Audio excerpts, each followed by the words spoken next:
အခုတော်တော်များများက chat GPT နဲ့တော့ sticker တွေတော့ထုတ်တက်သွားပြီပေါ့နော် sticker ထုတ်တက်သွားပြီဆိုပေမဲ့သူက sticker အတွဲလိုက်ကြီးတွေလာတယ်ပေါ့အတွဲလိုက်လာတဲ့အခါကျတော့တပုံချင်းစီဘယ်လိုမျိုးပြန်ပြီးတော့ဖြတ်လဲလို့မေးထားတဲ့အတွက်အမလီကပြပြပေးမယ်အရင်ဆုံးဘာ software ရှိဖို့လိုလဲဆိုရင် Pixart software ရှိဖို့လိုတယ်နော်ပုံလေးပြန်ပြပေးမယ်နော်ဒီပုံလေးပါဒီ Pixart software ရှိဖို့လိုတယ်ဒီ software ကိုဖွင့်ပြီးဆိုလို့ရှိရင်သူကGmail နဲ့လည်း sign in လုပ်လို့ရတယ်နောက်ပြီးတော့ Facebook account နဲ့လည်း sign in လုပ်လို့ရတယ် Gmail နဲ့လုပ်တာကတော့ပို့ပြီးတော့အဆင်ပြေတယ်Gmail နဲ့လုပ်လိုက်ပြီးသွားပြီဆိုရင် account ဖြစ်ပြီဆိုရင်ဒီလိုပုံစံပေါ်လာပါလိမ့်မယ်ပေါ်လာလို့ရှိရင်အောက်ဖက်ကအပေါင်းလက္ခဏာပုံစံလေးကိုတစ်ချက်နှိပ်လိုက်ပါအဲ့ဒီအပေါင်းလက္ခဏာလေးကိုနှိပ်ပြီးသွားလို့ရှိရင် blank ဆိုတာလေးရှိတယ်เนาะအဲ့ဒီ blank ဆိုတာလေးကိုရွေးပါကျန်တာတွေကတော့ AI tools တွေဖြစ်တဲ့အခါကျတော့ပတ်စံပေးရတယ်ပေါ့နော် premium တွေဖြစ်တဲ့အတွက်သုံးလို့မရဘူးဆိုတော့အခုရတဲ့ဟာအလွယ်ဆုံးဟာကိုပြောပြမယ်ဒီ blank ဆိုတာလေးကိုနှိပ်လိုက်နှိပ်ပြီးသွားလို့ရှိရင် MD တို့အမှဘာကိုရွေးမလဲဆိုရင်အောက်ကဘာတန်းလေးကိုနည်းနည်းလေးဆွဲလိုက်ရင်အဲ့ဒီမှာ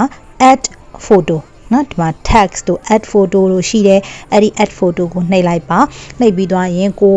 ခွဲထုတ်ခြင်းတဲ့ sticker ကိုရွေးမယ်ပေါ့နော်ဆိုတော့ကိုခွဲထုတ်ခြင်းတဲ့ sticker လေးကိုရွေးထုတ်လိုက်ရွေးပြီးရင် add1 ဆိုတဲ့ဟာလေးကိုနှိပ်လိုက်ပေါ့နော်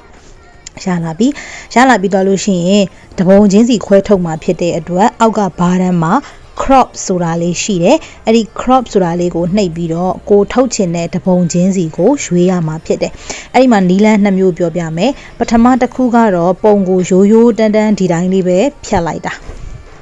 ဒီလိုလေးဖြတ်လိုက်တယ်ဖြတ်ပြီးရင် save လိုက်တယ်ပေါ့ဒါပေမဲ့အဲ့ဒါကလှလာဆိုတော့မလှဘူးလေနော်ဘေးမှာလည်းပါနေတယ်နောက်မှာ background ကြီးလည်းပါနေတဲ့အခါကျတော့ကျမတို့ဘာလုပ်လို့ရလဲဆိုရင် background ဖြောက်လို့ရတယ်အဲ့တော့ background ဖြောက်ချင်တယ်ဆိုလို့ရှိရင်ဘယ်လိုမျိုးဖြောက်လို့ရလဲဆိုရင်အပေါ်ကခဲပြက်ကလေးရှိတယ်အဲ့ဒီခဲပြက်ကလေးကိုနှိပ်ပြီးသွားလို့ရှိရင်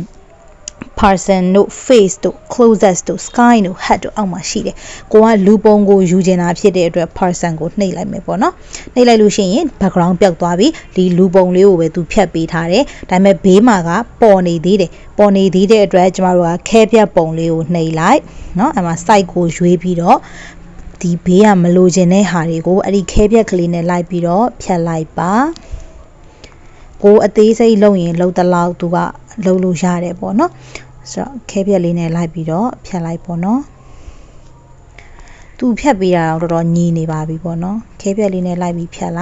ပြီးသွားရင်ကျမတို့ဒီမှာအမှန်ချက်လေးကိုနှိပ်လိုက်ပါဒါဆိုရပြီအဲ့ဒါဆိုရင်အပေါ်က save button လေးကိုနှိပ်ပြီးတော့ save လိုက်ပေါ့နော်ကျွန်မမြားပြထားတဲ့ဟာလေးကိုနှိပ်ပြီးတော့ save လိုက်ပါအဲ့ဒါဆိုရင်ကျမတို့ဖုန်းထဲကိုဒါလေးကရောက်သွားပြီဆိုတော့အဲ့ဒါဆိုအတူတူကြည့်ရအောင်ဖုန်းထဲကိုဘယ်လိုပုံစံနဲ့ရောက်သွားလဲဆိုတာလေးကိုကြည့်ကြမယ်ဒါမျိုးလေးရောက်သွားမှာနော်ပို့လိုက်လို့ရှိရင်နောက်ခံ background မပါဘဲနဲ့ဒီလိုပုံစံလေးပဲဖြစ်သွားပါလိမ့်မယ်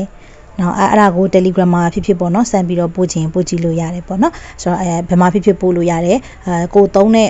ဒီ theme အလိုက်ပေါ့နော် background ကအဖြူအမဲပြောင်းအဲ့လိုမျိုးကွဲသွားမှာပါလို့ကျန်တဲ့ဟာတွေဖြတ်ချင်ရင်လည်းအဲ့ဒီနဲ့ဖြတ်လို့ရပါတယ်သူက premium လည်းမဟုတ်ဘူး free ရတဲ့ tools တစ်ခုဖြစ်တဲ့အတွက်ပေါ့နော်ပတ်စံမကုန်မဲနဲ့အဲ့လိုမျိုးလေးတပုံချင်းစီကိုဖြတ်ထုတ်လို့ရပါတယ်ရှင်ဒါကတော့ခုနကတော့လောက်ထားတဲ့ Pixart နဲ့လောက်ထားတဲ့ sticker တွေကို Telegram မှာပြန်ထည့်နေလေးဖြစ်ပါတယ်Telegram လေးကိုဝင်မယ် sticker တွေကိုဝင်မယ်ပေါ့နော်ပြီးရင်အပေါင်းလက္ခဏာလေးကိုနှိပ်လိုက်ပါနှိပ်ပြီးသွားရင်ကိုထည့်မဲ့ပုံလေးကိုရွေးလိုက်မယ်ပေါ့နော်သူကတော့ဓာတ်ပုံအဖြစ်နဲ့ပဲရှိအောင်ပါပုံလေးကိုရွေးလိုက်ရင်ဒီလိုမျိုးပေါ်လာလိမ့်မယ်အဲ့ကြရင်အမှန်ချစ်လေးကိုတစ်ချက်နှိပ်ပေးပေါ့နော်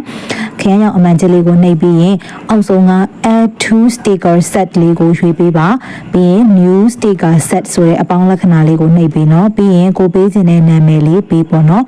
ဆိုတော့ကိုနာမည်ပေးလဲရတယ်တခြားတစ်ခုပေးလဲရပါတယ် emoji လဲသုံးလို့ရတယ်ပေါ့နော်ဆိုတော့နာမည်လေးပေးလိုက်ပါပြီးရင် create ကိုနှိပ်မယ်နော်ပြီးတော့လို့ရှိရင်ရပြီပေါ့နော်အဲ့ဒါပါပဲကိုကအစ်စ်ထပ်ထည့်ခြင်းဘေးကအပေါင်းလေးကိုနှိမ့်ပြီးထပ်ထည့်လို့ရတယ်အဲ့ဒါဆိုရင်ကိုပိုင်စတစ်ကာလေးရသွားပြီပို့ကြည့်မယ်နောက်က background ဘာမှမပါဘဲနဲ့လုံးဝဟိုစတစ်ကာတီးတန့်လေးပေါ့နော်ထွက်လာပါလိမ့်မယ်အရန်လေးလှတယ်ပေါ့နော်အမလီလောက်ထားတဲ့ခြားစတစ်ကာလေးလည်းရှိသေးတယ်ကိုဓာတ်ပုံနဲ့ပဲလောက်ထားတာပေါ့နော်စာလေးရေးလို့ရတယ်ဒီလားစာရေးတာလည်းဘာမှမခတ်ဘူးခုန Pixart မှာပဲလေအမလီကိုဟိုပါပေါ့ crop ရဲ့ဘေးနားမှာ text ရှိတယ်အဲ့မှာရေးလိုက်ရုံပဲ နော်စာနဲ့ဟာတော့နောက်နေ့ကျမှလုပ်ပြမယ်နော်ဒါလေးတွေစမ်းကြည့်လို့ရပါတယ်ပြောဖို့လည်းကောင်းတယ်ပေါ့နော်အရင်လဲဟိုသဘောကျစရာကောင်းတဲ့ sticker လေးဖြစ်တဲ့အတွက်ပေါ့နော်အဆင်မပြေတာရှိရင်လာပြီးတော့ပြောပေးနော်